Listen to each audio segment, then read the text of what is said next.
11, 10, 9, 8, 7, 6, 5, 4, 3, 2. What a fight! I think Ferrara won it. Juan, the Hispanic causing panic, Lascano.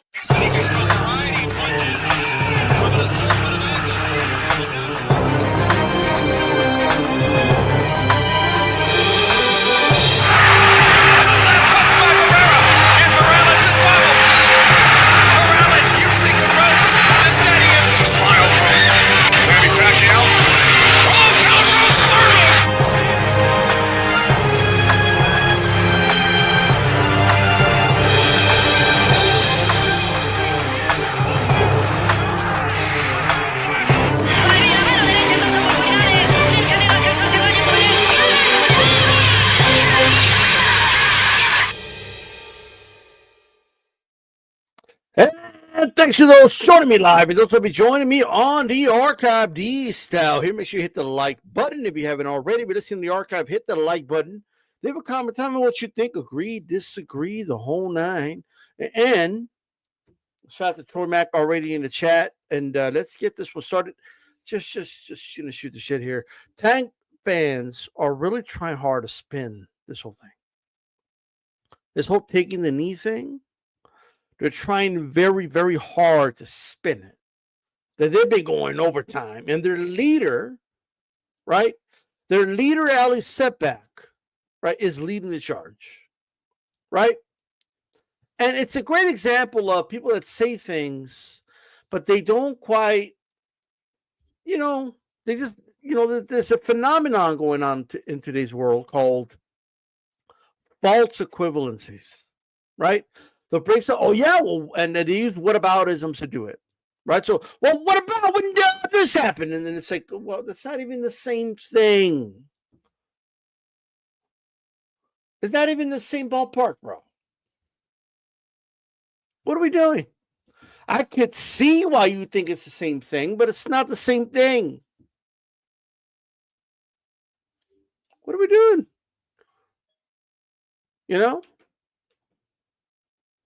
Hey, you cheated on me. Why'd you fuck that dude? Oh, yeah? What about when you didn't take out the garbage? What? It's not the same thing. Well, it made me feel bad. People need to learn, right? And not every comeback is a good comeback, right? Not every... What are we doing here? Shout out to Los Tres. You want to shout out to Cholo Trucker in the building. Cholo Trucker's a hardworking dude. Like, you know what I mean? So, any excuse I get to play this jam right here for a split second, I'll do it. So this is in honor of Cholo Trucker. I'm a hard-working man. That's right. All right. And all the hard working people out there with your different professions, everybody out there. You. Yeah. What is your profession? I'm a potter, sir. And you, Acadian. What is your profession? Sculptor, sir. What is your profession? What do you do? Let me know. Let me know in the chat. All right. Shout out to you guys. Okay. So, shout out to Team Batman Boxing. Shout out to you. All right. And Lennox was best. How you doing? What Tank did was fine. You expect him to fight on with sweat on his eye? I didn't. Did I say anything about that? Did I say that Tank Davis should be banned for life and that what a terrible thing what he did and this and that? And then no, what I'm saying is that if you take a knee after you get punched in the face, that's a knockdown. And it should be called as such. Okay, we don't got time to empathize. What if your eye was? What about it? When you take a knee, a voluntary knee like that, all right? You were kidding. Okay. Well, it's hard to this, with the things I've been hearing lately, it's hard to know who's kidding or not. So I apologize. But my God, has there been like some of the things people were saying, I thought they were joking at first. And like, whoa, they're serious. Some of the stuff, some of these tank fans have been saying is crazy as fuck, bro. Shout out to Duva Grind MMA in the building as well. Troy Mack, I believe I said shout out, but shout out to you. Am I forgetting anybody? I apologize, but let's Anthony Sanchez, how's it going? Champy, they're saying hair grease. It was a slip, not a knockdown. Not understanding definitions of accidental and voluntary. And my personal favorite, Roach took a knee too. I saw that one. They're trying hard.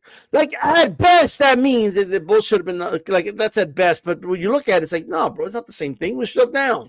What are we doing? What are we doing? Linsall says, it was a draw, nothing to spin, whether it's a knockdown. It's a referee's discretion. That's the best one I've been hearing. The discretion of the referee. It's a discretion. What was the big deal?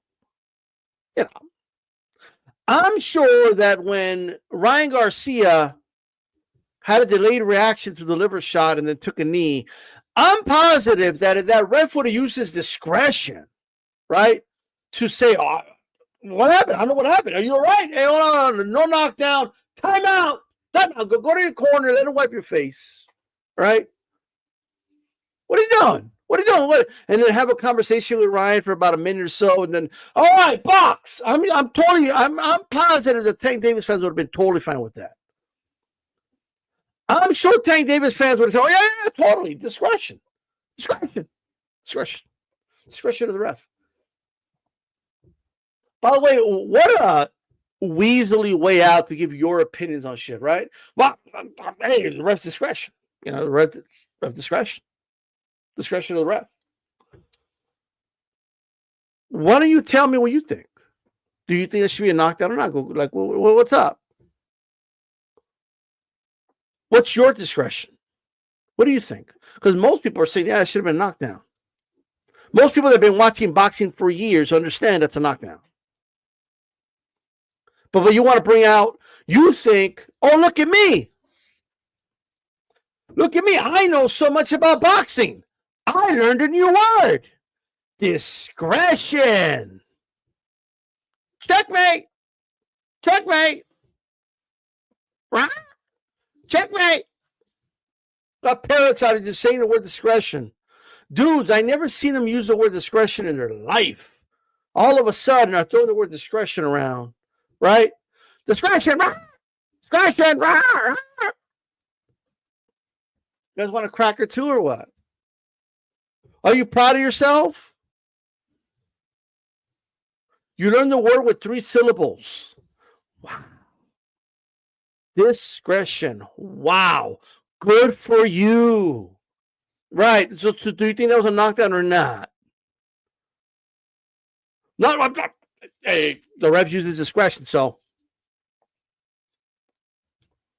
Yes, we give a ref reasonable leeway to use their discretion. However, this was so egregious that discretion doesn't quite cut it. All right. Well, what about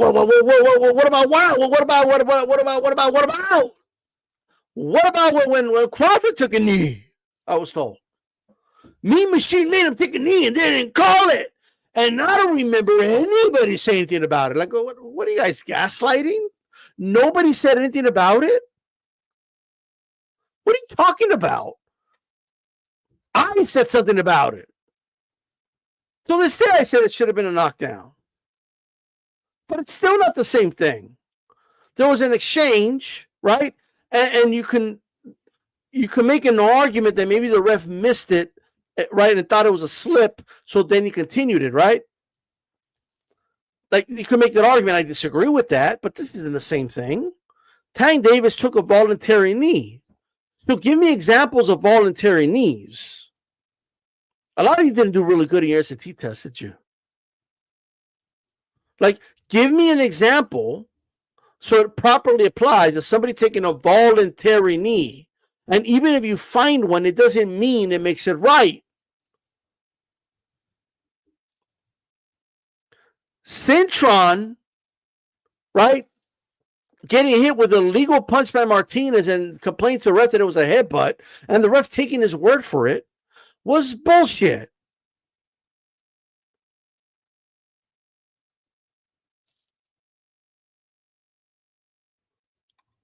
So, shout out to Lisa Bales, by the way. Lisa Bales. Why can't I get this up? Hold on. Let's get it up. There we go. Lisa Bales with a $10 super chat. Much appreciated. Just stopping through. Gotta run some errands. Well, I definitely appreciate the support, and hopefully you're able to listen in. Shout out to Lisa Bales. Much appreciated. QT said literally not the ref's discretion. This is a situation, guys. Like, it's just not every single little thing is up to the ref's discretion. People just throw this out there. Like, oh, ref's discretion. That's it. So by that definition, they just throw away all the rules, right? And just let the refs make up the rules then. A ref does not have the power to just make up that that's not a knockdown because he's using his discretion that it's not. That's not the way it works. All right? When there's gray area in something, right, then the ref uses his discretion. There was literally no gray area in the situation. It was as black and white as it could be. No, discretion. So if a ref decides the bell ring, no, keep boxing. I'm using my discretion. We're going to go 4 rounds. We're going to go 4 minutes in this round. A ref can't do that. What's stopping a ref from not counting a knockdown with no repercussions whatsoever? Like they have, like, they don't need to answer to anything. Like, what's stopping them from not counting any knockdown ever then? What's stopping them from doing? Oh, but they did it with Crawford. That was a bad call, which was called out by people. In the heat of an exchange, Crawford momentarily goes down. He gets back up, ready to fight. Then Crawford go to his corner. Then Crawford go to Bomac and say, hey, wipe my face, please. Hold on. Did he tell the ref to hold on and go over to his corner? Hey, Bomac! Wipe my face. A lot of you need to be able to understand these things. Like, I don't understand. It's not that complicated, bro. Like, it just isn't. So people that don't understand that, yes, it's ref's discretion in gray areas. All right? In moments that are quick and you got to make a quick decision. This wasn't that case. Anybody could have seen that coming. Like, he took a couple steps back. He took a knee. He got back up. He walked over, like, just like the, he just got back up. He walked over to his corner, right? He called his corner man, got on the ring apron. They wiped his face, and then he still ignored the ref. He walked around the ring, and then the ref's asking him what's going on, and then he starts talking to the ref. This wasn't like a situation where, like, there's this big gray area where, man, we don't even know. I mean, the ref needed to, like, make a quick split decision. No, that's not what happened here. The ref goddamn knew this dude took a knee, right? He knew that wasn't a slip. It wasn't hard to discern. Oh, man, you got to empathize with the referee. I mean, that happened so quick. We don't know if that was a slip or voluntary knee. Everybody knows it was, like, even Tank acknowledges it was a voluntary knee. No, but what you don't understand is that they have discretion. Discretion was not necessary in that situation. There was no gray area. It was black and white. It was simple. We all knew what happened. Oh, but Crawford went down against Mean Machine, right? And we got dudes that eat crayons comparing the two things when they're not comparable. Do I agree that should have been a knockdown for Mean Machine? Yes. But I also know that even if they did call it and they started counting, Crawford ended up knocking the dude out anyway. In this case, the fight ended in a draw, and then knockdown would have made the difference, and Roach would have won. Do I really need to like explain this to people? You know, and then we have people suggesting, right? We have people out here making a reasonable suggestion, right? Very reasonable to tell Roach, hey, you should appeal this. You have a case. There's no guarantee. It's not really subjective here. Like the dude took a voluntary knee. He got jabbed in the eye. You could argue that's why he took the knee, right? But now I have Tank Davis fans, by the way, telling me, well, you don't, come on. Tank will never go down to a jab. If you think that's a knockdown, you need your head examined. Tank will never go down to a jab. Yet he did. Voluntarily, but he did. He got jabbed in the face, and he took a knee. Doing their pump fake, like, Tank will never go down. But he did. Like, what the fuck? Like, we saw what happened. Not to mention this. Shout out to Remy. I forgot to mention. I'm glad he reminded me. Thank you again for the support, brother. By the way, all proceeds, as far as any donations, and I recommend anybody want to hear like a lot of my political talks on archive, that is for members only. I'll have more stuff posts for members only soon as well. I'm working on the emojis for members as well, but memberships, super chats, ad money, it all goes back to the sport. Okay? Because of that, we were able to help Cooper from Australia, like out there, and to help fund, not all of it obviously, but to help fund some of his expenses to come and being over there in Colorado. I was over there so he could go ahead and participate in the Worlds, and he wanted to go medal there. Kayla Gomez, the post should be on my channel. I believe I posted it on YouTube as well, but and we helped her as well with going to nationals. She did very good over there. So it all goes back to the sport. Well, that's it. All right. But yeah, like the ref starts counting, and then he starts asking. He's asking Tank, what's going on? Shout out to Shadow Ghost. By the way, if you guys are not already subscribed to Shadow Ghost.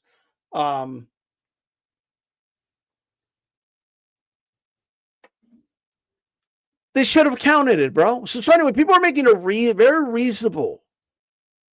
It's very reasonable. Hey, should appeal it, so they can reverse that decision. Because if they rightfully call that knockdown, since it was a majority draw, that will tilt it to your favor and you would win, right? Rightfully so. But we have Tank fans that they're trying to spin it. Like they're spinning it in this way, like, oh, that's the way you want him to win? Like I saw, like I think it was Punch Drunk. He responded to one of Roach's posts and he just said, hey, you should appeal it. You'll probably win this case, right? And the people are responding to him saying, oh, come on, man. Don't bring that shit again into boxing. That's the way you want him to win. Why did you run it back? I mean, we could still run it back. I don't think that's a problem. But, like, reversing the call to be the right call. Yeah, we got a severe weather service alert. Dust storm. Man, I'm going to have a big dust storm in El Paso on my way to work, okay? Hold on. Somebody called me while I was, like, shouting like a raving lunatic here. All right, we're good. Okay. So, no, why do you want him to win that way? That's not the way to win. What's the matter with you? We don't fight in court. We fight in the ring. Like, and it's like, no, they did fight in the ring. We just need to use some discretion to fix this very flawed discretion of this referee. Right? This wasn't discretion. This was abuse of authority is what it was. There's a difference between abuse of authority and using discretion, right? There's a difference between making a very hard judgment call, right? In the heat of a moment versus abusing your authority. Like, you're already starting the count. The dude's not following you. You know what that means. That means you could potentially stop the fight because he's walking away from you while you're counting, right? You completely forget they were counting. You ask him what's going on. The referee. So many things happen here. The corner should not be getting on the ring apron. Now, I know people were saying that should be a disqualification.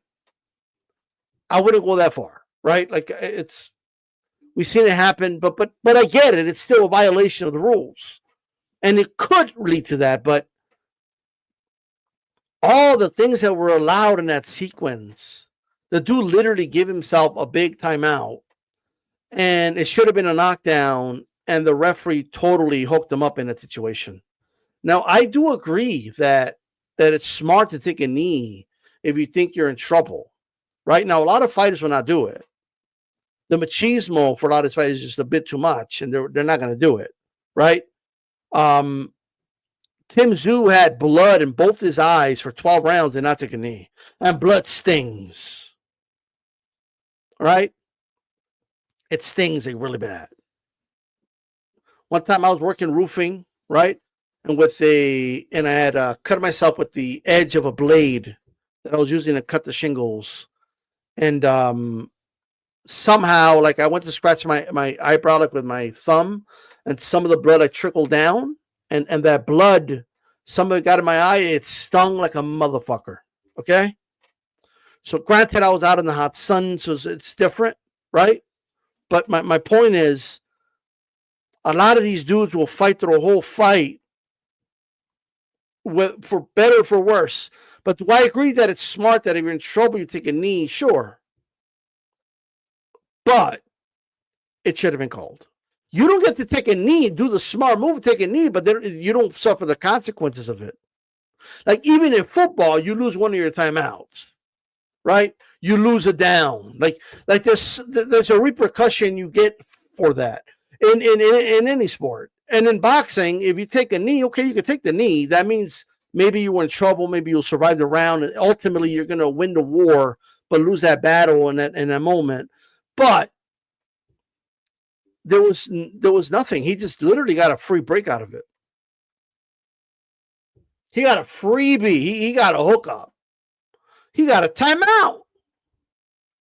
Timeout. I don't know we had timeouts in boxing. Should we start it when the bell rings, right? You know how they have the names of the boxers in the bottom, and then we got we got their names, and then, you know, the color of the trunks, and, you know, like in other sports, they have like the 3 dots for the timeouts. Like, should we start doing that? Each boxer has like 3 timeouts, and they can use it whenever they want. You just take your knee, and it's a timeout, you know, and we'll stop the clock. And you get to go get your face wiped out and wiped off, that is, or whatever. You can take but you have 3 to use, right? Are we going to start doing that?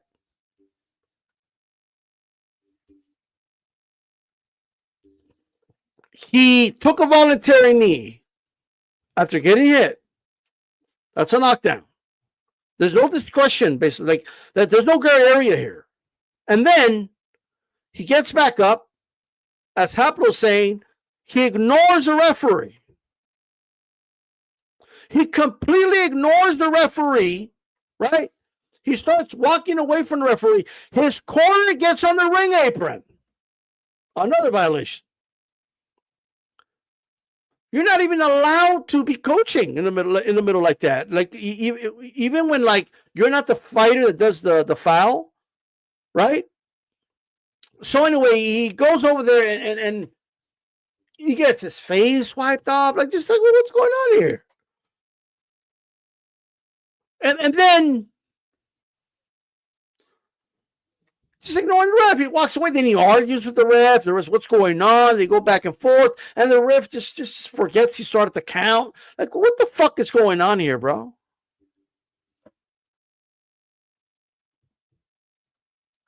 What are we doing? Like, honestly, if this was the other way around, riddle me this, riddle me that. If it was the other way around, You really think Willis would have given the same treatment to Roach?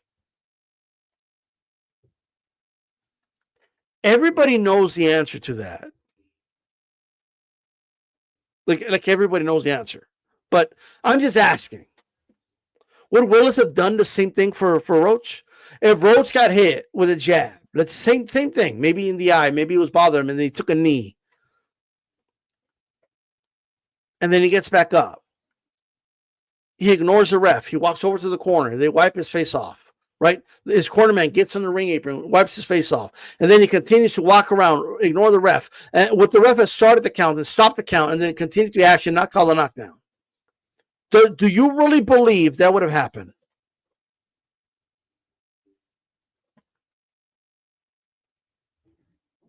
Everyone knows the answer to that. So there's two types of people. The people that are going to acknowledge that no, Roach would not have gotten away with that. And then we got this type. Well, I guess we'll never know.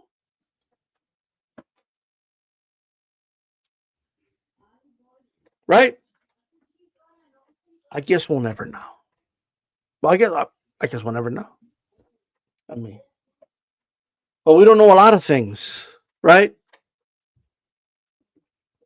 I guess everybody knows. At the very least, that would have been a count. What in the world is going on right now? Like, this is up there, like with that referee asking Michael, like, hey, was that a foul? Yeah, it was a foul. Like you know, when Michael talks to the ref and the ref takes Michael's word for it.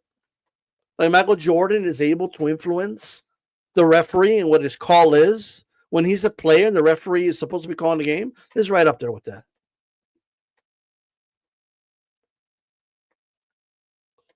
So I disagree. I think we do know, and I think you know too. Quite frankly. I think we all know. But discretion. Hey, ref's discretion. Is that what we're doing now? Is ref's discretion is fine and all. Like ref's discretion is literally applies in every sport. They all have a discretion. They all make judgment calls, right? In real time, but we see them corrected all the time. So why can't we correct it in boxing? Right? No. Hey, discretion. Dude's going to the job and shit at the water cooler. Hey, did you see the fight? Yeah, discretion. At the water cooler. You know, getting some of that water, watching the bubbles that go up the water cooler and stuff. Yeah, discretion. You're telling me, like, at your job, right? Whatever it is you do, we all use discretion, right? You have to make some calls, right? When there's gray area. And whatever you do, it doesn't matter what the fuck you do, right? And then there's things where there really is no discretion. It's really black and white. It's not up to interpretation, right? It's not up to you. If I go to McDonald's and I order a Big Mac, okay? If that's what I do, like, I'm expecting a Big Mac. You can't give me a quarter pounder and say, hey, well, we use our discretion. We believe you wanted a quarter pounder. So we gave you a quarter pounder. What? But I ordered a Big Mac. Yeah, but we use discretion. Well, you can't do that. They'll be stupid, right? That'll be kind of dumb. That's not the way it works. But you could use discretion based on, I don't know, like, those fries have been there for a while, should we switch them out? Should we put a fresh batch? Right?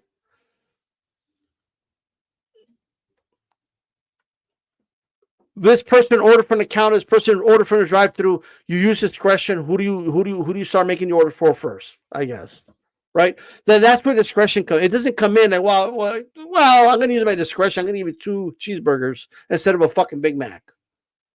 I'll put Mac sauce on it. That's my discretion. But that's not the way it works, bro.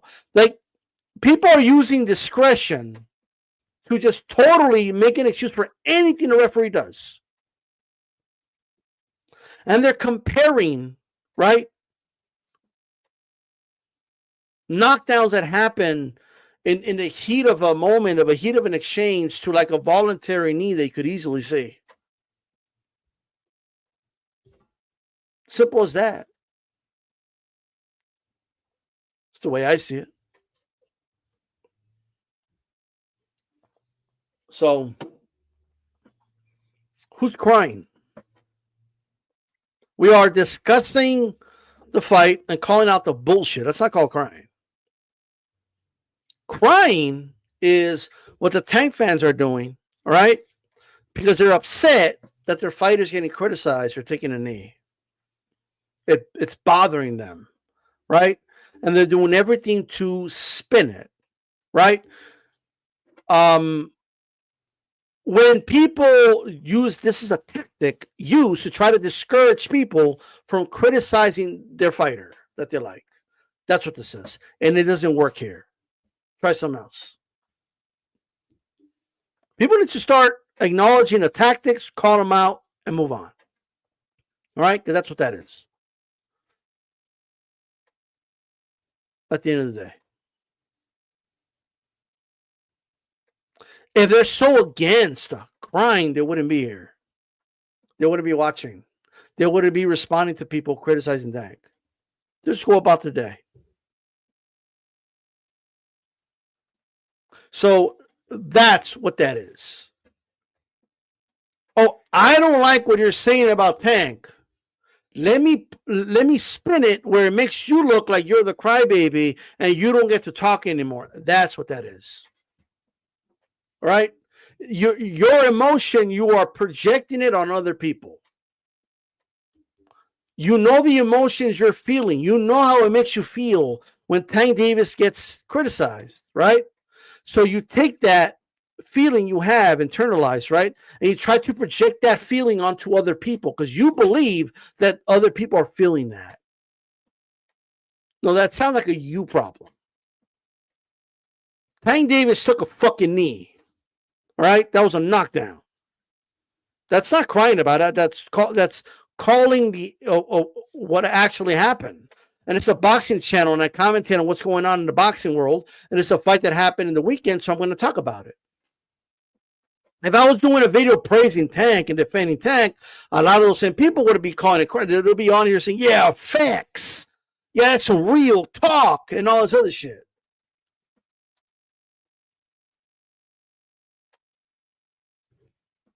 So that's what you call calling out your little tactics that just don't work over here.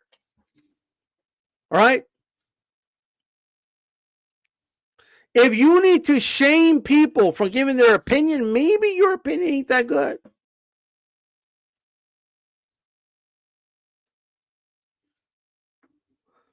I said I ain't crying. Nobody said you was crying. So you must feel like you crying. I said I'm not crying over it. I know what you said. There's a thing called implying. Everybody knows what you were implying. So just like the word, just it is what it is. And if you weren't implying it, then you don't got to get so defensive about it. It's like it's not that big of a deal. We're only talking boxing, right? So nobody should be insinuating that anybody who is bringing up the fact that there should have been a knockdown, bringing up the fact that Rhodes was screwed over is crying, and that you're going to be a bigger person. You're not going to cry about it, right? Because that's how it's coming off, quite frankly. And I think you know that's what you meant. Okay, drunk Irishman, how's it going, brother? Check on him. Says Tank fans equal Crawford fans. I don't know about that one because Crawford fans and Tank fans going at it on Twitter. You know what I mean? So I don't know about that one. You know, maybe there's some overlap, but I don't know. All right. Hit the like button, you bunch of CUNTS, drunk Irishman. Right. So, did I miss something?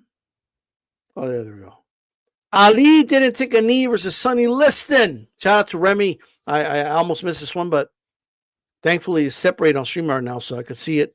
So shout out to Remy once again. He didn't take a knee versus Sonny Liston. No, he didn't. And that was a more, serious situation, in my opinion, but it is what it is. Mr. T with the super chat, much appreciated. Stop hating on Gervonta Davis, the style. Man. So, man.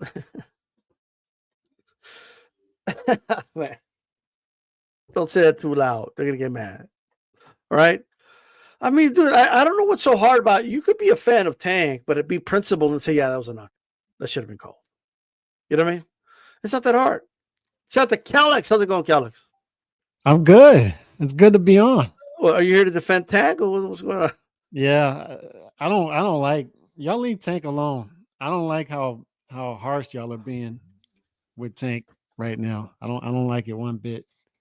Not one bit. Man. Relax with the Tank slander. Talk to us. We're just shooting the shit. What's on your mind? I came here to defend Tank. Just kidding. Can I get your opinion on something? I was talking about this earlier. I know you heard it, but the word, it just seems like all these dudes are proud of themselves because they learned a new word, discretion. What's the word? Right? What is it? Discretion.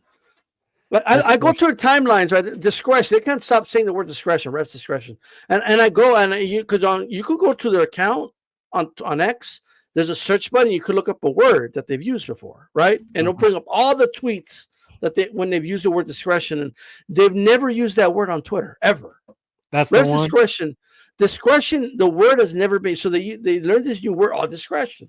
They think the word discretion is like a get out of jail free card for any ref at any point. They can't comprehend the concept of, yes, you use discretion when there's a lot of gray area and in moments where you got to make a quick decision. And I just don't think that's what it was here. It's a very black and white situation. I don't think it's very debatable. You don't think Willis should have been able to use discretion here? Not in that specific circumstance. I don't think it's the ref's discretion to start account, stop account. No. Let a fighter tell them that, well, something's in my eye or whatever. Let the corner man get on the ring apron. I mean, they were just raping the rules, like in front of everybody, right? He was able to he took a break without consequence. If you need to take a break, like if you need to take a knee because, hey, you're in trouble in this moment, something's in your eye, shout out to Richioso Gervonta calling Tanker Davis needs to go. Man. You ever had hair gel go in your hair when you're trying to do something and it just you need to be understanding. You need to be empathetic here. This is Tank we're talking about, right? Like this is Tank, right? I've talked about this ad nauseum, D-style. This is one of the many sub points of the Tank Davis theorem that I came up with probably about 5 years ago. Started to put together this Tank Davis theorem. One of the sub points is, you know the O era, right? Mayweather did it, late stage Mayweather. It's the Sun Tzu art of war. It's put yourself beyond defeat before you even step on the battlefield, right? That's what they do with Tank. But the other part of it with Tank, this happened with Adrian Broner early in his career. Blows off weight, somebody will take care of it, right?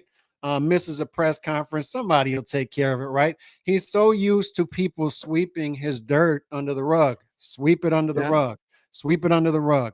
Sweep it under the rug, right? That it doesn't matter to him. He can just walk up and expect, this is a guy that's a -2. I'm a -2,000 favorite against this guy. I can walk to the ring with washed up Jim Jones and Jules Santana and just, get this done. Easy work. And he's not expecting for a guy to not cooperate, right? And Lamont Roach shows up. He doesn't get the memo. He doesn't get the memo, bro, that you're -2,000 feet. He doesn't know what that means. Like, I'm not worried about that. I'm a pro's pro. I'm a fighter. This moment isn't bigger than him. Tank's not used to guys not cooperating. I didn't even bet on the fight because even the KO There's no props were value. good odds. Right. Unless you bet Lamont Roach, then there's value, right? Those guys, but still, you make a good bet by betting on Lamont Roach, those people who did. But guess what? Boxing and its everlasting corruption will stop you from getting, and you have to price that stuff in. And people are pricing this stuff in and saying they're putting this guy beyond defeat. A guy gets into a car wreck, hits 4 people, 4 victims, a pregnant woman is yelling at him from the car, please help me out. He looks at her and runs off, right? And then he goes to court, and then the judge gives him a slap on the wrist, and he still complains about the judge being too harsh on him, right? And then you still have his sycophant fans online saying the judge is being too harsh on him. You can't expect this guy to live in an apartment. He has to be in his $3 million mansion. So now he has to go from house arrest to jail for a couple months, and then they complain about the judge and the legal system being too harsh on him when he's not the victim. The pregnant woman is a victim, but I bring this up because it's the microcosm of his career. And it's the microcosm of American boxing right now is these fighters expect everybody to pamper them. Everybody. And that's what I saw Saturday night. I saw American boxing right there. And this is what it is. It's all of these guys are overvalued. All of these guys are overrated. None of these guys are special outside of Bud and Bam, to be quite honest with you. And Tank was the poster boy of this. He's the poster boy of the pampered American generation, pampered American boxing. And he's so used to everybody. It's not surprising to him to take a knee. This is not surprising to us. It's like, what the hell is going on, right? Even the announcers who were carrying water for him the whole fight there. It's good. He's going to turn it on now. He's going to turn it on. Oh, yeah, Tank, he's not doing as well. He's only throwing 7 punches in a round, but he's still winning the rounds, right? They're carrying water for him the whole fight. And even they're so shocked by this. And they shouldn't be, because this is who Tank is. This is what the Tank Davis theorem is. They're so shocked by it. But Tank's not. Tank can take the knee. He can go get his face wiped off. Right? Have his trainer come up to the ring apron, which is illegal. You should be disqualified for that. And then expect to talk Willis out of a count. And that's not surprising to him. It's not, because he's so used to that happening. He's so used to blowing off press conferences and people saying, well, that's just Tank. That's just Tank. This is what has happened in his career. And we've been saying for a while now, eventually this is going to unravel. But I thought the scam was they're going to continue to fight these fights until they take one calculated risk. And then they'll say, let's finally fight Lomachenko. Lomachenko is older. Hope you get that win, and then retire off of that win and say, we're undefeated. We've got our big win, our big legacy win, and you have to put me on all-time great list, right? And they ran that scam, but guess what? That scam ran out on Saturday night. But I'll tell you this, it's not going to stop. If you think for 1 second, if the people in the chat think for 1 second that the American boxing media is going to stop carrying weight for this guy, you have no idea. Mr. T, Kabdul, what need was just practicing for a proposal. I try to pronounce it right, like what need. There we go. Was practicing for a proposal. That's all he was doing. You know what I mean? You're a married guy. You should understand. You know how many times did we say we need to see a resume matters? He's in year 13 of his career, calendar year 13. Where's the resume? We just need to see it, and they're telling us American boxing media. They're spinning this, Calix. I bet they are. I called it, and Leonard did it, by the way, and Ali's doing it, and Ellie, and by the way, I don't even know. Have you noticed how shiny Tank's boots are? Yeah, that's because of Ali's setback. I bet it's not just his boots, but I'll tell you this: they're not going to stop. We know that they're shameless. They're not going to stop. But all we've been saying is, I need a resume. I need a resume. And what happens when I say that is I get accused of being a racist, all these things. Leonard, Steven, I'm sure Al is part of this. They send their people after me on Twitter all the time to dox you, do whatever, right? Call you all kind of names and whatever. I got thick enough skin to deal with that. But instead of spending so much energy running this scam, how about you just put the guy in fights? The saddest part about this is I don't care if the dude loses as long as he steps up. If Benavidez goes and fights Bivol later this year and loses the fight, I'm not going to be saying, oh my God, look at Benavidez. He was exposed, all this stuff. I'm going to say, look, man, you took the shot and you lost the fight stepping up.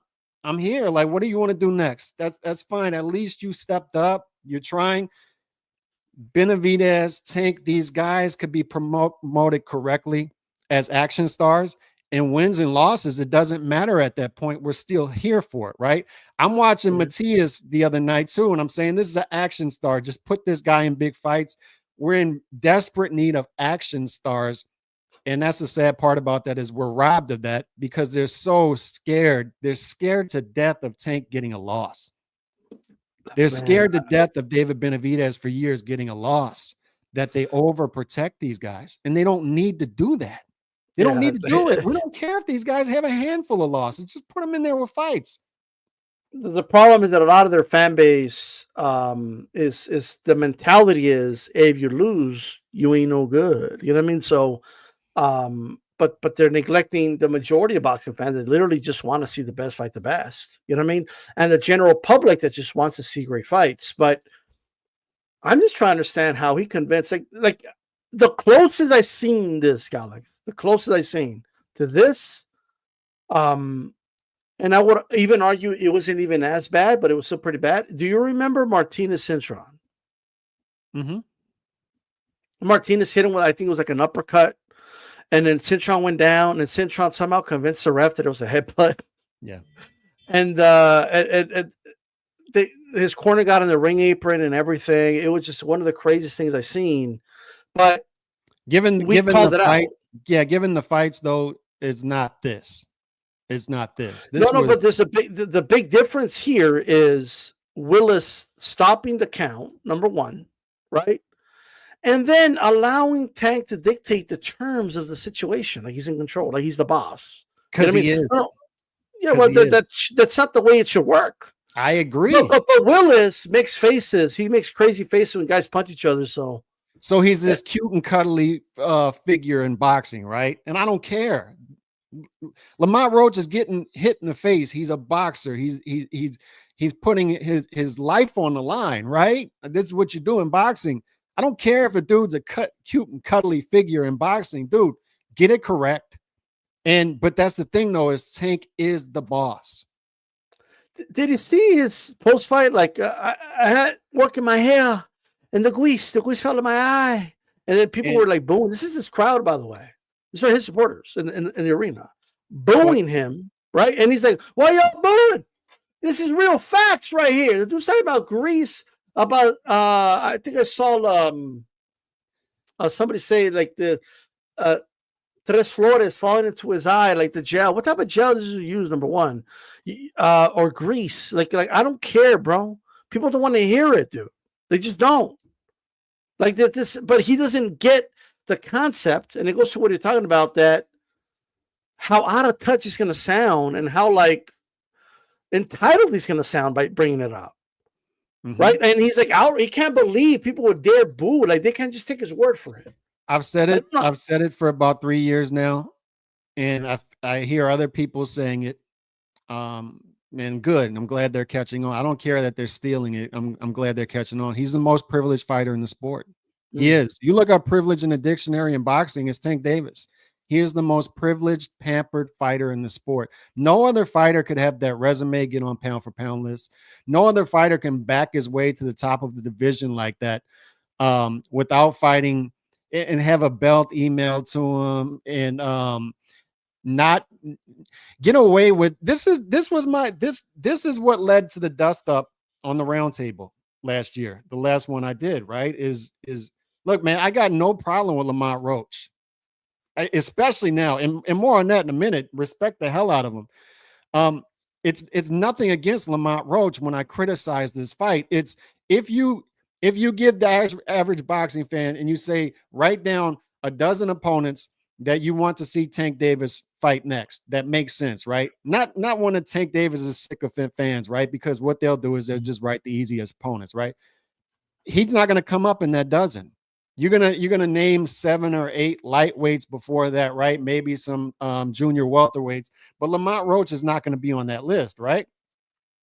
And that was my point. It's the people who are paid to handicap these fights. Obviously, they undervalue Lamont Roach and overvalue Tank Davis, correct? And we'll go with that as time goes on. But Lamont Roach is not going to come up on it. There are a dozen better fights that you could put on that are tougher fights for Tank Davis, and that's what we want, especially unifications. That this dude's on calendar year 13, D-Style, no unifications. How is this happening? How is this happening? And that was my point, right? And I don't know what I'm at a loss at this point, but what I saw Saturday night was the Tank Davis scam get exposed. That's the big story to me. American boxing get exposed. PBC get exposed. What was Showtime boxing get exposed for carrying water for a lot of these fighters. You got Abner Maris. You got the unofficial scorecard somehow giving Tank Davis round 12 when he was outthrown by 9 punches, outpunched, and higher percentage. His percentage of punches landing, both power punches and jabs, were double digits higher than Tank Davis in round 12. And somehow still one card, and then the unofficial scorecard gives Tank Davis round 12 just so they can say Tank Davis won the fight on the unofficial scorecard 115-113. It's disgusting. It's disgusting stuff. And not calling the fight the correct way. Just disgusting stuff. And we saw that exposed on Saturday night. What I'll say too is what I feel like people are missing right now is the brilliance of Lamont Roach's game plan on Saturday night. Isaac Cruz had success against Tank Davis. Some would argue he won the fight and was robbed in a similar fashion, or maybe not robbed, but just controversial, debatable. You would argue Isaac won that fight, right? I thought it was close too. I thought he won, yes. Yeah, so but what we saw in that fight was a style that Tank struggled with, and that he struggled to keep Isaac off of him, and he hurt his hand, but that's part of it, right? So what we saw is Tank Davis and his handlers don't like fighting pressure fighters who have a chin, right? They prefer guys who will open up and guys who make mistakes, and as Tank Davis ratchets up the pressure, they will turn the ball over. They will put their chin out there, and Tank will get them, right? They especially like moving guys up in weight to fight at 135. They especially like that move. If they fight bigger opponents, it'll be a guy like Matteo Barrios or a guy they'll drain, right? They like doing those moves. But they obviously don't like pressure fighters with chins. But what we saw Saturday night is we saw why they want to keep Tank Davis like zip codes away from Shakur Stevenson, because what we saw on Saturday night was a Shakur Stevenson type game plan, and Shakur could execute it 1,000,000 times better than Lamont Roach. They obviously don't want him in there with a pure boxer who can be very disciplined, very professional, not overwhelmed by the crowd, and just can stick to a game plan for 12 rounds. Won't get lured into this fast-paced, long exchange type fight and stick his chin in the air and has a chin at the same time. Yeah. And so they're boxed in now. They're boxed in now to where you either do the Lamont Roach rematch, or nothing else is going to be acceptable besides a Lamont Roach rematch or a unification fight. Nothing else is going to be acceptable. They're not going to be able to run this scam anymore. Now, that's not going to stop the media from stopping the propaganda, right? But we all see it now. He's boxed in. He's now boxed in. He's cornered. We also see this benefit of the doubt that people just give Tank, no matter what, right? Yeah. So one of them is, well, the Isaac Cruz fight, if they don't convince you that Tank clearly won that one, if somebody can make a good argument, I think the Isaac Cruz could have won that one.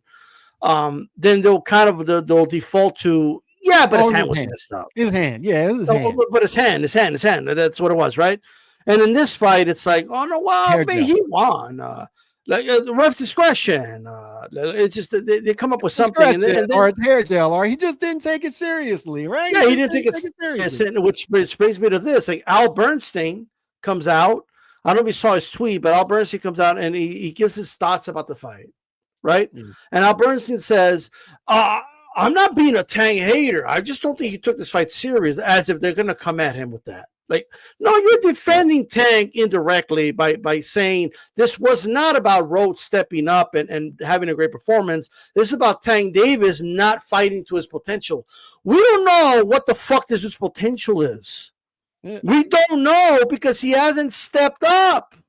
It's a mixture of a lot of things, dude. It's company men who Al Bernstein was once a company man. He was with Showtime working with them, right? And so it's that.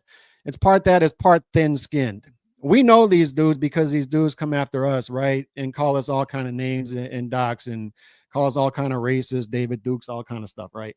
And I never been called. I got you. But I've heard people who run panels say, look, I got to be honest with you. I think part of the rankings and why they are is because fan bases go after people on our panels and then they kind of acquiesce. And that's what they're doing. Right. You have a lot of capitulation out there and people saying, I'm just tired of dealing with these people. I'm just going to put Tank at number 9 or 10 on the list, whatever. Nobody's worthy of being up there anyway, because you don't have 9 or 10 special fighters in the sport today anyway. So just put them there so we can stop dealing with these short bus people. And that's what they do, right? But the problem with it is you used to have gatekeepers in American boxing journalism. You used to have gatekeepers in journalism, real journalists anyway, but boxing's a microcosm of where we are at in journalism today anyway. But in American boxing journalism, you used to have gatekeepers who would, what they would do was they would sort of speak up for fans to where we would say, look, man, can this guy fight somebody? We're the demand here, right? So we're demanding this guy fight these fights. And for whatever reason, he keeps going around that and fighting these fights instead. So what you need to do as a journalist to speak up for fans is not put this guy on the pound for pound list, not put this guy at the top of the division if he refuses to fight other fighters at the top of the division. D-Style, for the love of God, how does a dude who refuses to fight the top guys in his own division, this is his own division, right? And then continues to bring guys up in weight. And then when he does fight somebody bigger, drains them and puts them at catch weight. How is that guy on a pound for pound ranking to begin with? How are you on a pound for pound ranking? It's all what you mentioned. It's a combination of eye test. By the way, he's already 30. By the way, okay, but it's a combination of eye test and just these entities getting strong armed into doing it, right? Like that's really what it is. That's exactly what it is. And I don't like it. Now, really quick, Duval, Grind, MMA, they don't want slick black box AK, deceptively athletic, if white. Was that Loma? Just shout out to you, brother. And Duval Grind also says 13 years.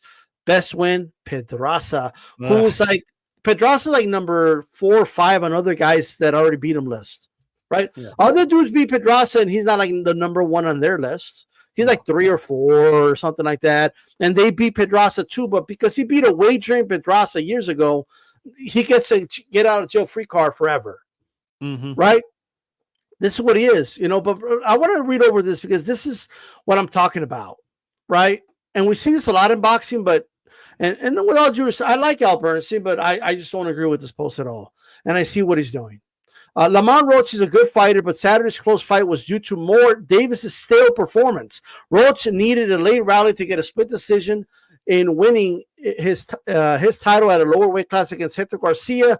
I announced that fight, and this Roach performance, while good, was not dynamic. It was more Davis not doing enough. It was mostly a slow-paced fight with not much offense. I'm not making any grand pronouncements on Davis in the overall sense. So don't yell at me as a Gervonta hater. I'm not one. I'm simply saying it was more about his lesser performance than it was about Roach breaking out as a star through, yet again, Roach is a capable fighter.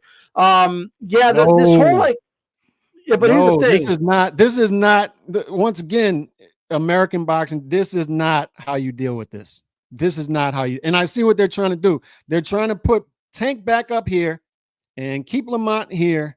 And that's what we're going to do. And then you give Tank another get out of jail free card when we should be doing the opposite. We should be saying that Tank was I don't know if you still got Twitter up.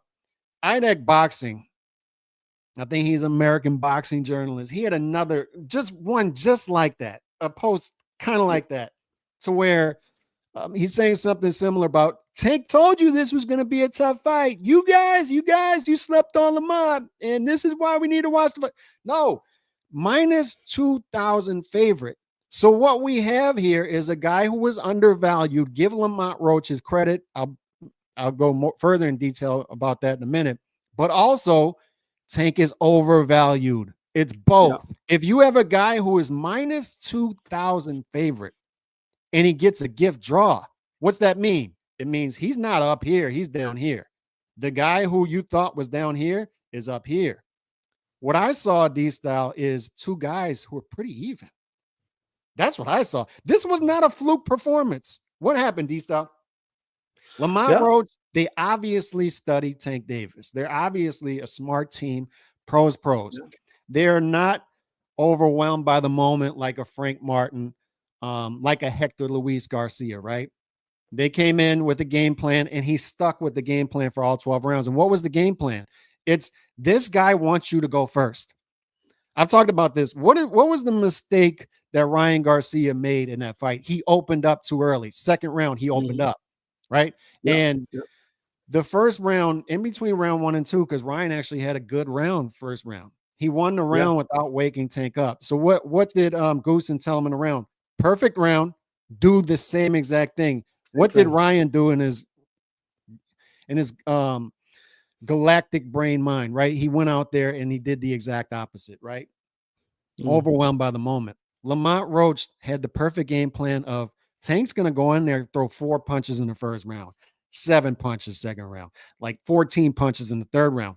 That's a perfect opportunity for me to throw 15 punches and do just enough to win the round, on any capable scorecard of seeing what, and that anybody with common sense, without waking the guy up. And then I'm not giving him enough data to go off of. I'm not giving him openings to look for. I'm not giving him bad habits to look for, to take advantage of in the middle round. And limiting the windows of opportunity for Tank to land that big knockout blow. Exactly. And on top of that, I'm going to have more energy late in the fight. He won rounds 9 through 12. I agree. That was another story of this, is that's supposed to be the world-class fighter. The guy who is the heavy favorite, he's the one supposed to be winning the championship rounds, and he's not. Lamont Roach outclassed him in the last 4 rounds. So he outclassed him. And that's what I'm saying is this wasn't a fluke. This isn't Lamont Roach is coming out there and fighting the fight of his life and Tank sneaking up. He was the better fighter. Head to head, these guys are what and what. Yeah, that's what I saw. And I mean, I don't understand. But these people who are saying, well, if Lamont would have started off faster, then he would have had claim. It was a smart tactical decision to not start off fast. It was a smart tactical decision to barely win these rounds, not give Tank anything to go off of, and not get into these long exchanges. And that was another shocking part, D-Styles, late in the fight. And by the way, if you look at the CompuBox data, which can be flawed, but he threw way more long combinations and landed more combination punches than Tank Davis did. But he was getting the better of the trades late in the fight. And that's when Tank is supposed to be knocking you out, seeing those openings, taking advantage of you getting tired. Lamont was winning the trades. Yeah, and Lamont was landing the more effective power shots. He was landing the shots that were I agree. Stopping Tank in his tracks. And the thing is that, like, I think like the game plan that he had, right? Having the reserve to have more energy in the later rounds, right? Yep. Not get exhausted and not deplete his energy, because a lot of times late stoppages, guys have less like fluid in the brain, they're exhausted, they're tired, right? So he was able to not empty the reserves, right? Be very tactical. And the thing about, and we really only see this a lot, mostly like in the lower weight classes, right? Even below lightweight, where guys will force exchanges at times, right? And the art of getting the best of the exchange, we don't see that much like at this level of lightweight. But the strength that comes with that, the smart aspect of it is it's better to take a punch you know is coming than one that you don't see coming, right? Mm-hmm. So I'm going to force these exchanges. I know Tank's going to land something, right? But I know what I'm going to land in return. But if I know that punch is coming, I'll be able to brace myself for it because I've already tasted his power, in the first few rounds, right? And I think that was the smart part of the game plan of Roach. Really quick, Edwin de los Santos would have been his best win. I think he's referring to Tank if Tank would have had that win. So that one just is what it is, But before anybody says what about, well, we didn't have a lot of nice whataboutism. Let's flip that whataboutism though, because what's Tank Davis and his sycophant fan base? What are they famous for? Right? They're famous for watching other top fighters fight each other and beat each other up, and then criticizing their performances while Tank fights lower, lesser competition. Yep. Looks great doing it, passes the eye test, right? And they just sit back and win all these mythical matchups and do. What did we have these past 2 weekends? We had Shakur Stevenson fight Josh Padley and look great, right? That's his name, right? Josh Padley, and look great. And then we had Tank Davis fight Lamont Roach and look very average at best, right? And now what they're going to do, now what they're out there doing is saying, yeah, Shakur looked great, but look who he fought. Look at who our guy fought. And he's actually better than you thought. Wait a second. I thought we were going off the eye test. What happened? I thought we were going off the eye test. Shakur looked great in the eye test, and now they're getting a taste of their own medicine. And what I'm telling them is, how's your medicine taste? How's it taste? I'm sick of these dudes, man. I'm sick of the American boxing media. I'm sick of the whole scam the PBC's been running in particular. I'm tired of all of it. And this is what I saw Saturday night. I'm saying, this is what I've been talking about. This is what I've been demonized for the past couple of years, is I've been telling you that you don't have outside, look, I would say Bud and Bam right now. Outside of that, you don't have any special American fighters. Yeah, like who do they think they are, bro? The only one that could demonize you is me. Like, I don't know what the hell these people are thinking. That's what I'm saying, exactly. But this is it, dude. How many belts do we have right now? Last year, Japan had as many belts as us, or close to it. Mexico had close to us. Look at where we are right now. Look at what you guys did. This is you doing it. You guys did this, not me. I've been calling for the fights. I've been calling for these dudes to toughen up while you dudes are out here pampering them, putting them on the nipple, right? Bending over in every direction. Look at Ellie Seckback right now. Like, these dudes are still out there bending themselves into all kind of positions so they can stay on their knees and suck these dudes off and pamper these dudes. It's disgusting behavior. That you need to call it how it is, so we can actually get better. Can we actually? When Ali setbacks around Tank Davis, you will never see a grain of dirt on Tank Davis' boots. You'll never see it. None. It doesn't happen. None. Right? And all we've been saying the whole time is we want to get better. We want this sport in this country to get better, and you dudes will not allow it. And what I'm watching Saturday night is like, this is it. This is it. Like, this is what you dudes have been calling special this whole time. Like, this is it right here. This is it. He's a. Why do you think I make I compared him to Paris from Troy, right? You know when Melanaus, or however you pronounce that dude's name, the Spartan King looks out at Helen and is like, "This is what you left me for? Yeah, this is it." Him? He's crawling over to Hector like he's crawling back to his brother and grabbing his leg. This is it. That's what he did with that's what he did with the trainer. Like, oh, help me! Help me, get the hair gel out my eye. Get the hair gel out my. You guys save me all the time. Save me again, right? And Helen, meaning the fans, right? remember when Helen like when remember when Paris is like, you're ashamed of me, aren't you? You think I'm a coward? I don't want a fighter. I want somebody I can spend the rest of my life with. That's what they're doing with fucking Tank, bro. Right? That's what they're doing. When it's spinning, let me get the super test real quick. Chico, all right? Razor Ramon, like shout out to him. So much. That reminds me of Razor Ramon, by the way. Shout out to Scott Hall, RIP. So much winning, Calix. Hit that 47 president celebration dance for putting that chump Zelensky in his place and giving him a second-hand belt. That's not the actual belt? The second hand? I don't know. Was that the actual belt? Like, did he really give that belt to Zelensky? I don't know. I know. It is what it is, but it's a WBC belt anyway, whatever. By the way, does Trump have to pay a sanction fee for the belt? The WBC? Probably so. One more here.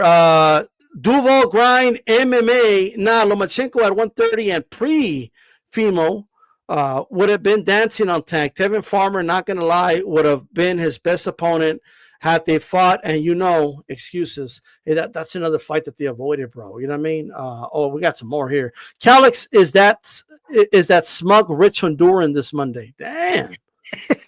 You know what I mean? What's going on? Like you are getting smeared. What's going on right here? You are being demonized. Duval Grind says Tank is only critical of Turkey because he knows he won't get the Saudi payday unless he fights someone Turkey wants, AK Shakur. Yeah, there's money. Here's a problem, which I don't understand. There is money in Saudi, and they do overpay, but you're going to have to fight somebody with a pulse, right? And that's the issue. That's the problem. And thanks for that support. Chico says, WBC. Go ahead. No, go ahead. Read it. Right, Zelensky took the WBC belt gift from Usyk and tried to get it to Trump to get sanctioning fees from Trump and the USA. Well, there you go. Thanks for the support, brother. Go ahead. No, so I see people. I wanted to bring this up too. I brought up a tweet last week that Raleigh Romero he woke up at number 2 in the WBA rankings at 147. He's never fought at 147. He went 2-2 in his last fights. It's just, they're running the same scam, right? This is what they continue to do. And then dudes will bring up, well, Lomachenko and Chocolatito got title shots coming off a loss. Like, what does that have to do with anything? Do you understand that you're comparing Lomachenko and Chocolatito to Rolando Romero? You understand that, right? Like pound for pound champions at one point with Rolando Romero. And the dudes are doing the same thing with Tank and Canelo right now. Do you understand that there's no comparison? Do you understand that Canelo, if you want to argue that Canelo is getting some gift decisions or gift draws, or this is happening against guys like Golovkin. Maybe he gets a favorable scorecard against a guy like Cotto and Mayweather. Do you understand the difference here? Do you understand that he's fighting Mayweather? He's fighting Lara. He's fighting Golovkin 3 times. He's fighting Dimitri Bivol. He's fighting other pound-for-pound fighters. So do you understand when I say no other fighter is as privileged and as pampered and as taken care of as Tank Davis, that there's a difference here? When you bring up Canelo, is Canelo's fighting top fighters. Canelo is actually treating the fight like a sport. Tank Davis is fighting Lamont Roach, and nothing against Lamont Roach. Lamont Roach is not Golovkin. He's not Beaver. If you bring up, if cherry pick gone wrong is in the dictionary, what's going to be on side of it as the picture? It's going to be Tank Davis, Lamont Roach. This is, if we need an example of cherry pick gone wrong, because they love throwing that term out. That's another term they love throwing out. They call Canelo versus Bivol a cherry pick gone wrong. Are you insane? A guy who was on the pound for pound list and he's a division higher as a cherry pick gone. Are you insane? Like Canelo's never seen boxing before. Like Canelo's never watched boxing. Yeah, I've never seen Dimitri Bivol fight. He's a division north and he's on, just go. He's a cherry, right? No. Lamont Roach is a division lower. He's not a puncher. He's a pure boxer. He's not a puncher. There's a reason that he was there on Saturday night.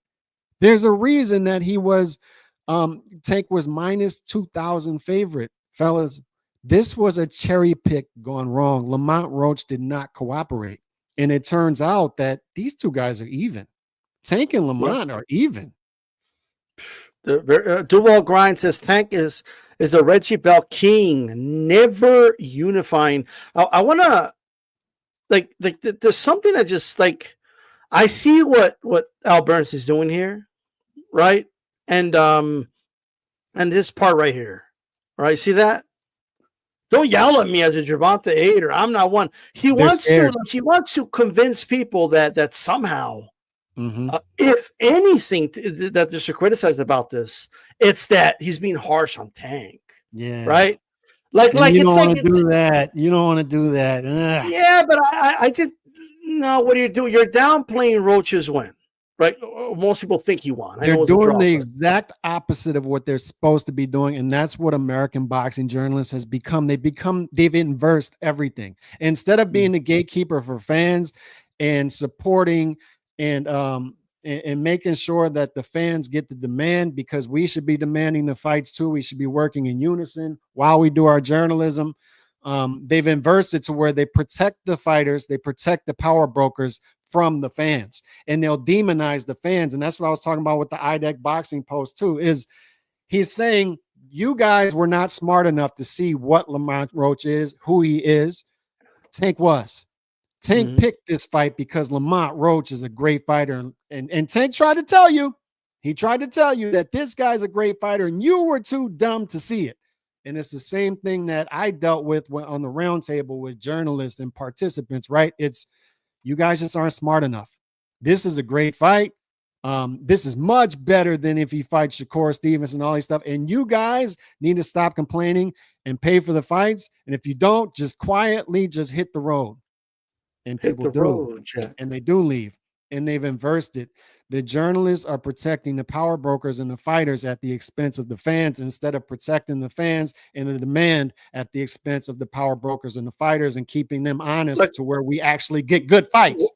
One of the most frustrating things I've ever been told is, why complain about it? They don't care anyway. Tank doesn't care what you think. Tank is over there in his match. Right? Oh, like your voice doesn't matter anyway. The fans don't call the shots anyway. So why are you complaining? Or here's another one. I had one earlier. Why are you crying? Like, I'm not going to cry about it. I don't have time to cry about it. Right? But here they are projecting on me. Right? I don't know, man. This whole thing is absolutely nuts. And imagine that Edgar Berlanga, because it was almost identical betting odds, right? And the fight is so close, and Berlanga outboxes him so much so, and Canelo takes a knee and has to wipe off his hair gel, right? Imagine all this happens the same way, and Canelo gets a gift draw against Berlanga. Yeah. That's the same thing. The betting odds were similar. This was viewed as the same type of fight. Tank needed all of that, and he needed all of that against a guy he's that much of a favorite against, without without having a resume before it. At least if that happens to Canelo, you could say, all right, we underrated Berlanga, and Canelo's just washed up at this point. He's just old, but at least we still have all the fights before. You don't have anything to lean on with Tank, is my point. There's nothing to lean on. There's no resume to lean on. He's striking this balance, right? They've been walking this tightrope their whole career, both in and out the ring. They're walking this tightrope to where they have to depend on mythical victories. So he has to pass the eye test. They have to work overtime and demonize people like us, come after us on Twitter, come after us on YouTube, send everybody after us to try to dox us, shut us up, all this stuff, instead of actually fighting the fights, because they just don't trust him. And we're seeing now why to go out and beat guys like Shakur Stevenson, to go out and beat guys like Vasily Lomachenko. They just don't feel like they can trust it, because there's obvious red flags in camps and stuff like that, right? Styles, whatnot. But on top of that, inside the ring, he's also walking a tightrope, because he has heavyweight output as a lightweight. You know how many punches he threw on Saturday night? Do you know? I'm not sure. 23 Yeah. punches per round. That's low for 23. lightweight. Yeah. So the people out there who scored 115, 113 for 10, explain it to me. Explain it how the guy won 7 rounds when he's throwing 23 punches per round. I mean, some people give him the round where he took a knee. So Exactly. And how do you do that? And fellas, if you have a problem with what Willis is doing, because I see people out there saying, you know, well, if he'd have done this, and you could have still scored the round for Lamont. Whether that was a big punch or not, it was the most effective punch in the round. So you don't have to score the round 10-9 for Tank just because after that you felt he won most of the round. If you felt like Willis got that wrong, you still have power to, you can't score 10-8, but you could at least score 10-9 for Lamont. You can still do it, right? So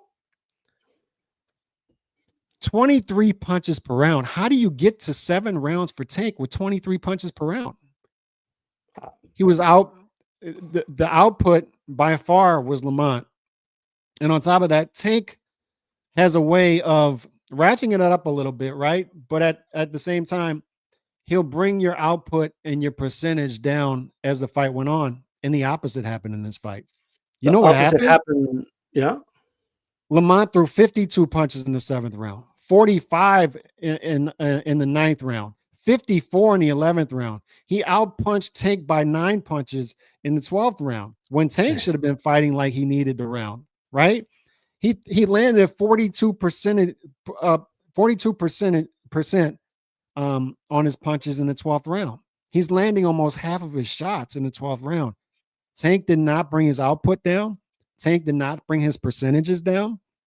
He was ineffective. Tank was completely ineffective and was not. Here's another thing that bothers me. Another thing that bothers me. And I know you hear this as well. If you're the contender, you need to take it from the champion. You need to take it from him. You can't just go out there and win. You need to take it from him. Dude, score the round. Score the fight. Can you just score a fight? Never. Have you ever watched a fight and said, not to mention, I mean, you know, he never had to beat a champion, reigning champion himself for one of those belts. Exactly. So have you ever watched a fight D-style and said, let's take this one for instance. Yeah, Lamont Roach won round 10, but you know, he didn't take it from him though. He didn't take it from him. So I'm going to give it to the champion. Like what kind of people just that's not even a real thing. They hear it somewhere and then they just repeat it. No, who won now? Like, what is this? I agree. But look at that. 12.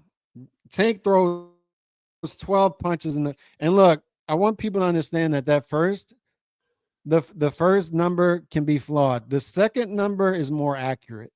And look at those Tank Davis throws 12 punches and lands 1 in the first round. And you had people giving that round to Tank.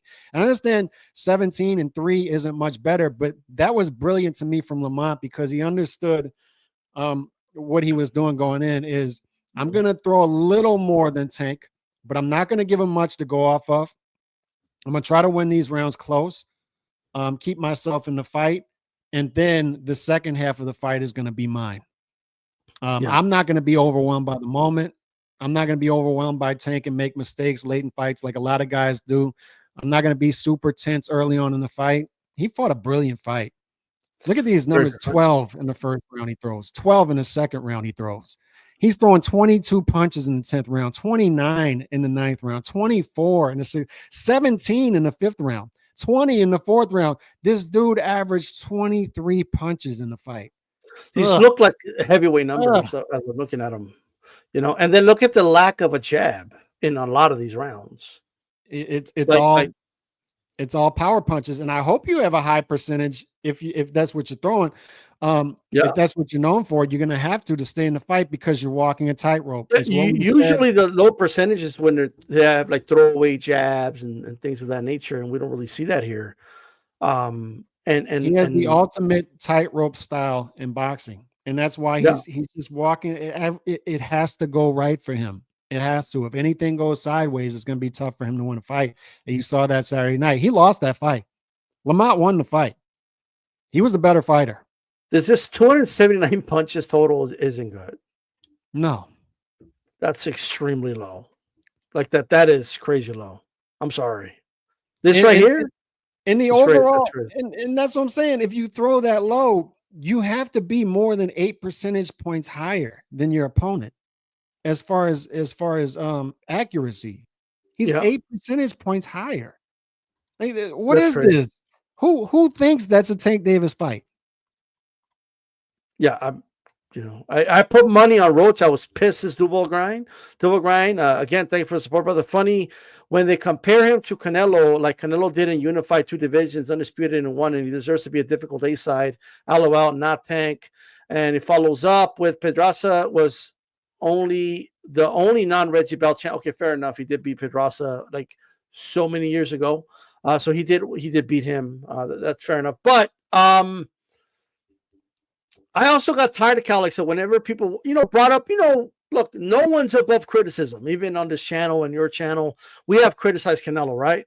But the biggest pet peeve of mine was when we would bring up Canelo and criticize him, people would like put him in the same boat as Tank, right? Like, oh yeah, he's just like Tank. Tank and Canelo, they're two of the same. I'm like, no, they're not.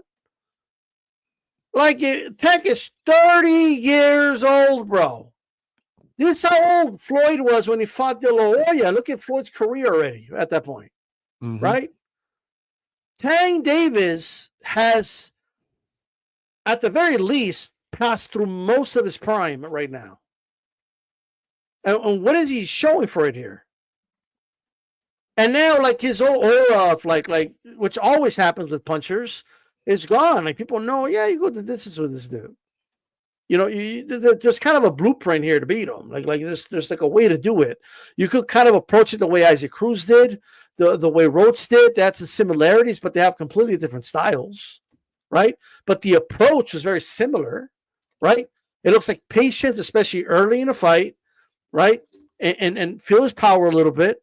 And once you're not going to get caught cold or something, don't get carried away. And you will have openings for counters, and you'll have the ability to outwork him late in some of those rounds. There's a path to beat him here, right? Man, like, I don't know, like Tank Davis, to me, he's in a little bit of trouble here, the way I see it. He may be boxed in now, and who knows? I mean, I think the scam all along, like I said, was to play this game. Try to sell out arenas and go take it as far as you can until you take the calculated risk.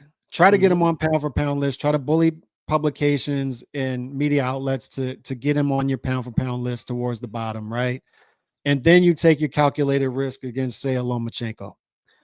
And now Lomachenko is aged out, right? And then you could get him at the right time. And now you have your legacy win to solidify and see, we told you guys, we told you, right? We've been telling you all along that you didn't need to see the fight because this guy is special. Yes, he could have beat Roberto Duran. Yes, he could have beat Henry Armstrong if they were in the same era. Yes, he would have beat Mosley and De La Hoya at lightweight. We've been telling you the whole time. See, he has his legacy win, guy. Now you racists over there, whoever, need to shut your mouths. Shut up. We told you it was a real deal. That was the scam. But he couldn't even get to that point. That's the story here. He couldn't even get to that because Lamont Roach messed that up. He had a cherry pick that went wrong. Yeah. And now the scam, we see it now. Everybody should see it at this point. I shouldn't have to keep telling you this. Everybody should see it at this point. You should all see it. You see it, right? But instead, you know what's going to happen? He's still going to be top 10. Watch. I guarantee you. Look at these publications closely. I guarantee you the next pound for pound list, he'll still be up there, 9, 10. I don't know. I wouldn't put it past him. Maybe they'll surprise me. Maybe the New York State Athletic Commission will come back and say, yeah, Lamont Roach, that we need to overturn that, give him the victory, right? The sad part about that is he should have had that belt around him after the fight and got to celebrate it after the fight in the ring instead of waiting a week for appeals and stuff like that. So, maybe if there's an appeal and it's overturned, maybe they'll drop him. But I guarantee you, if this draw stays, these guys are going to keep him on the pound for pound list. They're going to do it. Yeah. So dual grind, Canelo had a Hall of Fame resume by the time he was 30, and he was undisputed the next year. The WBA Reggie was Gamboa. He took Tank to 12 with no knee. He had like a bad knee in the fight. Good point. Look, a lot of great points here.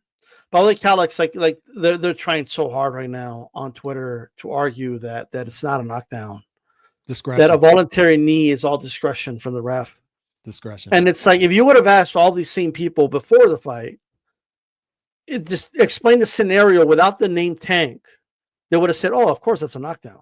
But since the name Tank is there, right, they have no principles, right? No real beliefs. And they're not principled in what they believe and how they approach the sport.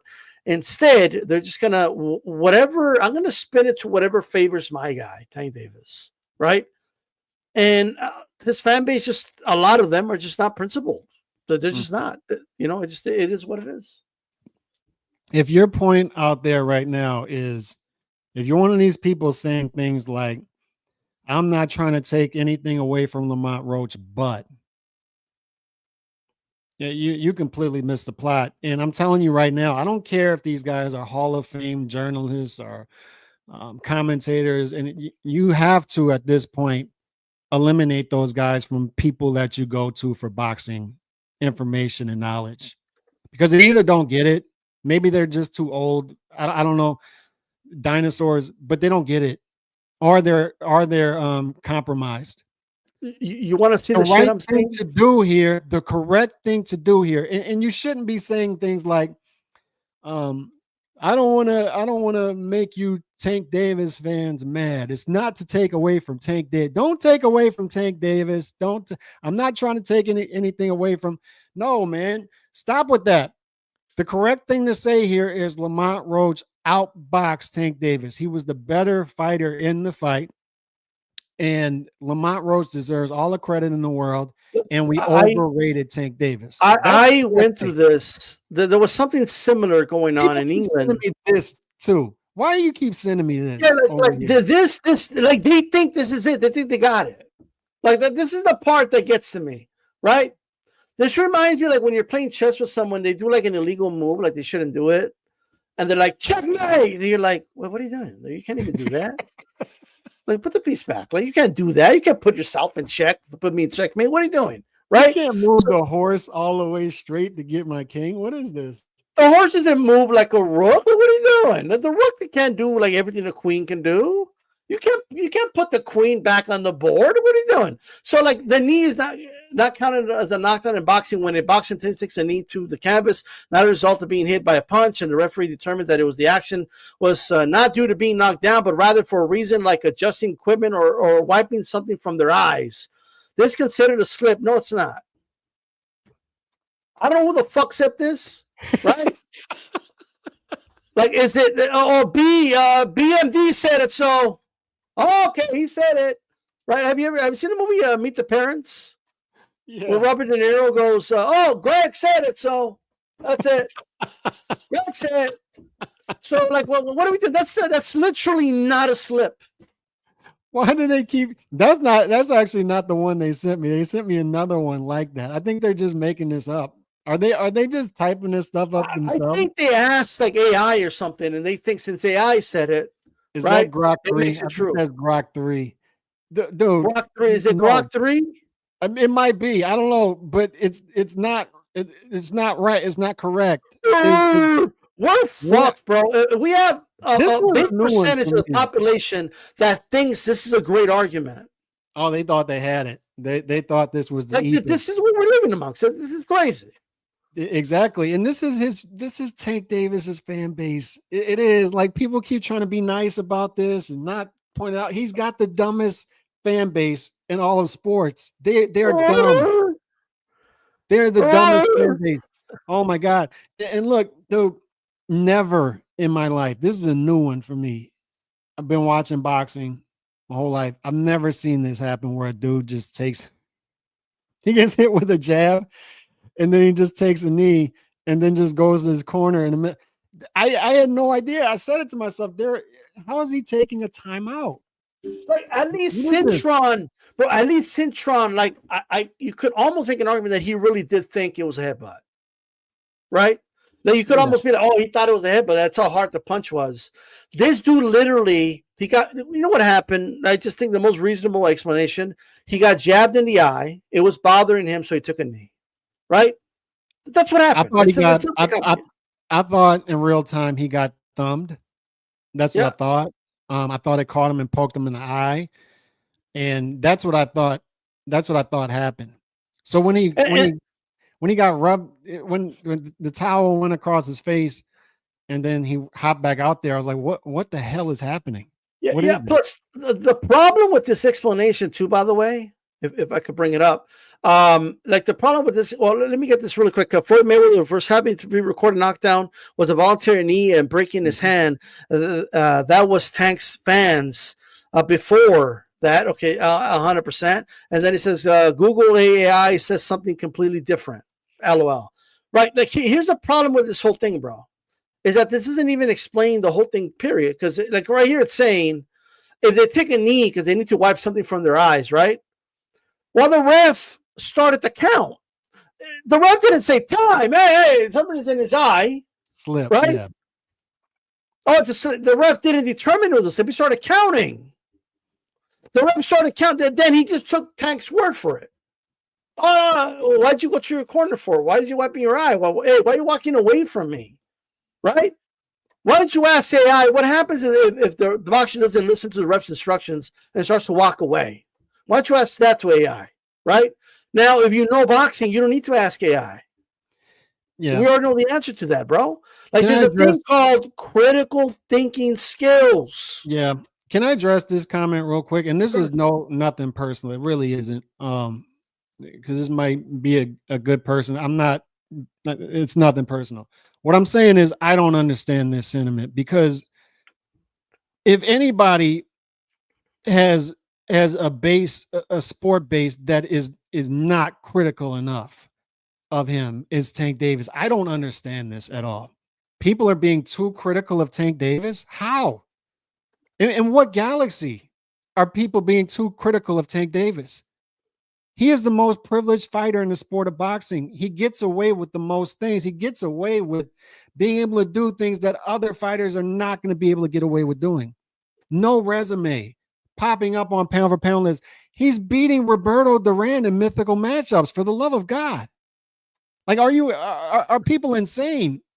He's beating Oscar De La Hoya, Shane Mosley, Henry Armstrong on mythical matchups. He's able to sit back on Twitter and watch fights and watch these guys beat up on each other. Watch Lomachenko versus Devin Haney, call him bums from his living room while he goes out and fights Hector Luis Garcia. What the hell is going on? And people think people are being too critical of him? Like, are you insane? Are people insane? Like, what is this? If anything, people need to hype up the criticism of this guy. Please, can people be more critical of him? Please. It's a slip. I mean, it's the pampered nature. It's the pampered nature of just modern everything. I was talking to somebody about it last night. It's like we're in an era right now. We're in an era right now where it's a down era for everything, I would think. Like, movies aren't as good. Sports aren't as good. Like, basketball's at an all-time low as far as talent level, right? As far as the play, every sport, right? Baseball's not even worth ESPN paying $200 million for it, or whoever was. They're just saying, no, let it go. Let it go. I don't want any more. It really dual grind. Tank Davis fans are pectards with less accolades. I'll say this. Look, you know what's crazy is that all these Tank fans, I believe even Tank himself, were criticizing Turkey. Oh, that's why we can't fight in Saudi. Look, he's talking to the fighter, saying he's down in the rounds, and this is terrible for the sport of boxing. Look, don't get me wrong, I don't like that either. But when Floyd was doing it, remember when Floyd was doing it in the Barrios fight? Mm-hmm. With all his gold chains and stuff, and he was right there like telling Tank and giving him instructions between rounds and during knockdowns or breaks, and then he's talking to him, hey, you're down right now, and he's like, I'm what? You're down at the moment, and like so they could do it, right?